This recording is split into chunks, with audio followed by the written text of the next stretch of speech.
더불어민주당 이재명 대선 후보의 공직선거법 사건에 대한 대법원 최종 판단이 오늘 오후에 나옵니다. 매우 이례적인 신속한 선거의 배경과 함께 이번 선고 결과가 미칠 파장에도 관심이 집중됩니다. 김은건 YTN 해설위원과 함께 대법원 선고와 관련한 쟁점 짚어봅니다. 어서 오세요. 안녕하세요. 오늘 오후 3시인데 생중계되죠? 네, 그렇습니다. 오후 3시 대법원 대법정에서 이재명 후보에 대한 선거법 재판이 상고심이 진행이 되는데요. 국민 누구나 TV를 통해서 지켜볼 수가 있습니다. 대법원 규칙에 따르면은 재판장이 공공의 이익을 위해서 상당하다고 인정되는 경우에 촬영을 허용할 수 있는데요. 이번 사건은 6월 대선을 앞둔 시점에 유력 대선 주자의 출마 여부와도 관련된 국민적인 관심사인 만큼 재판장인 조희대 대법원장이 생중계를 허용한 것으로 파악이 되고 있습니다.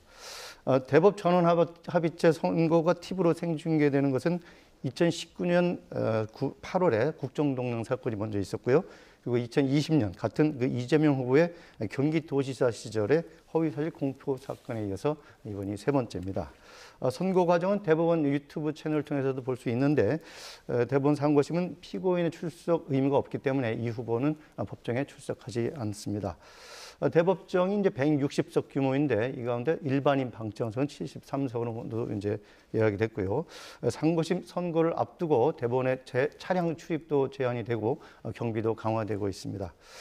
오전 9시부터 모든 차량 출입이 금지가 되고 도보 이용도 일부 통제가 됩니다. 네, 그럼 오늘 선고 절차는 어떻게 진행됩니까?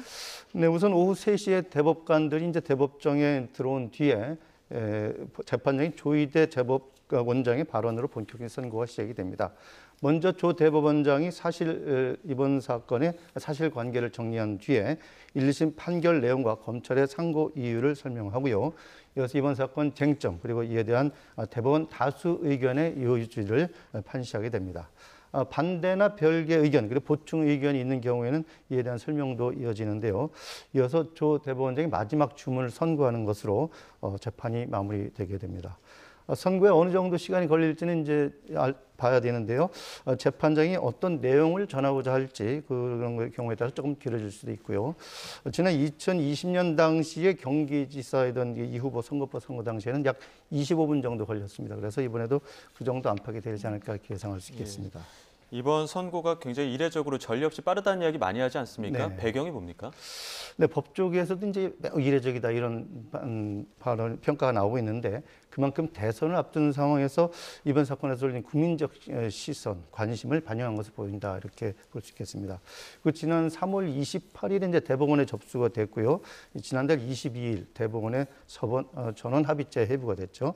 곧바로 당일 첫 심의를 진행을 했고 이틀 뒤에 24일 또 심리를 열어서 사실상 심리를 마무리했습니다. 그래서 선고기일이 지정돼서 첫 전원 합의체 심리에서 선고까지 단 9일밖에 걸리지 않는 이례적인 속도전이 이제 벌어진 거죠. 이재명 후보가 이제 이미 민주당 대선 후보로 확정이 된 상황이고요. 그래서 국민의 선택권을 최대한 보장하고 그리고 대선에 미치는 영향을 최소화하려고 했다 이런 분석이 나오고 있고요. 그리고 재판 결과가 나오지 않은 상태에서 이 선거를 그대로 치를 경우에는 여러 가지 법적인 논란이 또 제기가 되면서 사법부에 대한 비판이 나올 수가 있겠죠. 또 선거일에 너무 임박해서 또 최종 선거가 나올 경우에는 대선에 돌이킬 수 없는 또 영향을 미칠 수가 있고 그래서 최대한 선거기를 앞당겨서 했다 이런 분석이 나옵니다. 그리고 여기 이제 하급심과 달리 이제 상고심은 법리 해석의 타당성을 따지는 그런 심리이기 때문에 심리가 빨리 끝났다 이런 분석도 나오고 있습니다. 네, 이번 사건이 1심에선 징역 1년, 집행유예 2년의 유죄 나왔다가 네. 2심에서 무죄 판결을 내렸잖아요. 네. 이렇게 1, 2심 판결이 엇갈린 배경에는 어떤 게 있었습니까? 네, 이번 선거법 위반 사건 크게 두 가지가 돼 있죠. 먼저 대장동 개발 의혹과 관련해서는 이 후보가 지난 2021년 당시에 고 김문기 성남도시개발공사 1차장을 모른다고 하면서 관련 사진도 이제 조작된 것 같다 이렇게 해서 허위사실 공표 혐의로 이제 재판에 넘겨졌고요. 그리고 같은 해 국정감사에서는 성남 백형동 개발과 관련해서 용도 변경을 해주면서 국토부의 압력 또는 협박이 있었다 이렇게 이제 언급한 것이 문제가 됐었는데 먼저 관련 발언 한번 보고 이어가겠습니다. 마치 제가 골프를 친 것처럼 사진을 공개했던데 제가 확인을 해보니까 전체 우리 일행 단체 사진 중에 일부를 떼내 가지고 이렇게 보여줬더군요. 조작한 거죠. 백현동 개발사업에 특혜를 줬다고 생각하시냐는 걸 제가 묻고 네. 있습니다. 전혀 사실이 아닙니다. 그거는 국토부가 요청해서 한 일이고 공공기관 이전 특별법에 따라서 저희가 응할 수밖에 없는 그런 상황입니다. 네, 이런 두 가지 발언에 대해서 1심 재판부는 이제 의도적인 허위 사실 유포로 이제 본 거죠. 그래서 징역 1년에 집행유예 2년의 유죄 판결을 내렸습니다. 반면 2심에서는 이번 이 발언들이 확정적인 거짓말이라고 보기보다는 뭔가 이게 자의적인 판단에 의한 것이다. 이 정도로 무죄를 선고를 한 거죠. 고 김문기 전 처장과 관련해서는 단순한 기억 착오일 수 있고 또 행위가 아닌 인식에 대한 발언이다. 이런 판단을 했고요. 또 백현동 관련 발언은 다소 과장이 됐다고 하더라도 거짓이라고 보기는 어렵다. 이렇게 2심 판결이 나왔습니다. 결국 동일한 사안을 놓고 이제 1, 2심에서 재판부가 전혀 다른 판단을 내놓은 건데 그만큼 오늘 대법원 최종 판단 어떻게 나올지 봐야 될 것 같습니다. 그 대법원 판단에 경우의 수가 있다면 어떤 것들이 있을까요? 네, 뭐 이미 여러 얘기가 나오듯이 세 가지가 있는데요. 이 세 가지 가운데서도 먼저 대법원이 2심 판결 그대로 확정하는 것. 그래서 2심법원이 무죄를 본 판결 내용이 문제가 없다고 보고서 검찰 상고를 기각하는 것이 우선적인 사례고요. 이 경우에 이 후보는 이제 사법 리스크 이런 문제에서 벗어나서 대선 행보에 속도를 낼 수 있겠죠. 두 번째는 파기환송으로 고등법원으로 이 사건을 다시 돌려보내는 거죠. 이 후보의 유죄 취지가 인정되는 거기 때문에 파기환송심 결론까지 또 기다려 봐야 됩니다. 이 경우에 이제 당장은 대선 후보 지위에는 문제가 없지만은 대선 여론 그리고 판도에 영향을 또 미칠 수가 있고 대통령이 당선이 되더라도 향후 논란이 또 이어질 수가 있습니다. 그리고 마지막 경우에서는 대법원이 2심을 깨고 스스로 형량을 직접 선고하는 그 파기 자판이라는 경우도 있는데 그 이전 사례를 봤을 때는 이 가능성은 매우 희박하다는 것이 중론입니다. 그리고 공소 기각 등 매우 예외적인 경우에만 이제 이런 파기 자판이 이루어졌고요. 그래서 불필요한 오히려 이런 경우가 되면 불필요한 정치적 오해도 불러올 수 있기 때문에 가능성은 거의 없다고 볼 수 있겠습니다. 예. 최근 대법원은 심리 진행 절차를 볼 때 상황 볼 때 그 판결 결과 놓고 어떤 전망 나옵니까? 네, 먼저 이번 이제 최종 심의 쟁점은 이 후보 발언이 허위 사실이었는지 그리고 고의성이 있었는지 여부 그리고 정치인으로서 표현의 자유를 어디까지 허용하느냐 이런 부분에 대해서 이제 어떻게 판단하는 부분이 쟁점이 될 것 같고요. 그리고 이제 이재명 후보 발언이 단순한 주관적 표현인지 그리고 객관적으로 거짓말을 한 것이 이제 드러나느냐 이런 것을 이제 판단을 하게 되겠죠. 일각에서는 이제 이번 심리가 이례적으로 신속하게 이루어졌기 때문에 선고일이 대법원이 9일 만에 정해졌죠. 그래서 항소심 무죄가 그대로 확정되는 거 아니냐 이런 관측이 나오고 있기도 합니다. 하지만 유죄든 무죄든 대법원이 명확한 이유를 밝혀야 하고요. 그리고 검찰 상고 이유에 대해서도 이제 판단을 해줘야 되기 때문에 속단하기 어렵다는 이런 반론도 있습니다. 그래서 유무죄 취지를 결정하는 데는 시간이 이제 비슷하게 걸린다는 것이고요.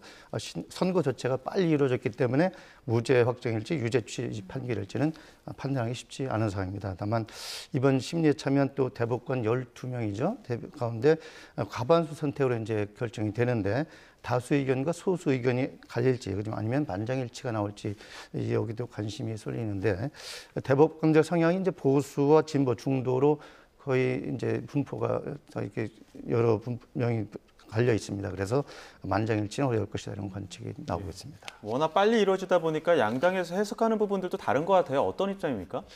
네, 먼저 당사자 이재명 후보 여기에 대해서 이제 이렇게 이례적으로 빨리 선고되는 데 대해서 어떻게 생각하는 질문이 받았는데 법대로 이루어지겠죠. 뭐 이런 이제 원론적인 답변을 했어요. 그리고 민주당 후보로 확정된 뒤 기자간담회에서도 교통사고 날지 모른다는 얘기다. 그러면서 걱정하지 않는다고 이렇게 했기 때문에 일단 겉으로는 태연한 모습을 보이고 있죠.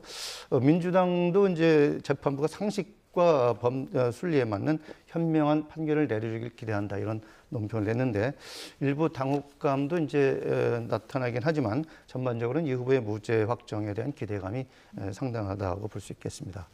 반면에 국민의힘은 이번 사건 이제 선거의 공정성을 정면으로 치면 중대한 사안이다 이렇게 보고 있죠. 그래서 대선 전에 법의 심판을 받는 것이 당연하다 이렇게 평가를 하고 있고요. 결국 이제 법과 양심에 따른 판결로 진실이 거짓을 이기는 날이 되어야 한다 이렇게 하면서 2심 판결이 파기되기를 이제 기대를 하는 모습입니다. 네. 결국 이재명 후보 오늘 대법원 판결에 따라서 두 진영 희비가 이제 극명하게 갈릴 것 같고요. 이번 대선 전국에 또 하나의 분수령이 될 것으로 보입니다. 네, 대통령의 불소추 특권을 규정한 헌법 84조에 대한 해석이 오늘 대법원 판결문에 담길지 이 부분도 관심이잖아요. 네, 그렇습니다. 일단은 이번 사건 자체는 항소심이 선고한 무죄를 검찰 상고에 대해서 대법원이 이제 그걸 바꿀 수 있느냐 없느냐 판단을 내리는 거죠. 그래서 상고가 기각이 되면은 대통령이 되면 재판을 받느냐 받지 않느냐 이 문제와는 이제 관계가 없기 때문에 판결 이후에 그런 내용을 담지 않을 것이다 이런 가능성이 크고요. 다만 재판을 이제 신속하게 진행한 배경 이런 걸 설명하면서 법률 논란의 소지를 없애기 위해서 이렇게 했다는 것을 취지를 설명할 수도 있고요. 다만 상고심에서 이제 파기환송 결론이 나온다면은 대통령이 당선되더라도 재판을 계속할 수 있을지에 대해서 논쟁이 이제 계속될 수 있겠죠. 그래서 이 헌법 84조에 대해서 해석을 내놓을 수도 있겠습니다. 특히 이제 공직선거법상에 벌금 100만 원 이상의 형이 확정되면은 피선거권이 박탈되기 때문에 추후에 이 후보 자격 논란이 불거질 수도 있기 때문이죠. 결국 대법 선고 어떻게 나오느냐에 따라서 헌법 84조에 대한 해석이 나올 수 있을 수도 있다고 볼 수 있겠습니다. 네, 여기까지 듣도록 하겠습니다. 지금까지 김은건 해설위원과 함께했습니다. 고맙습니다. 네, 맞습니다.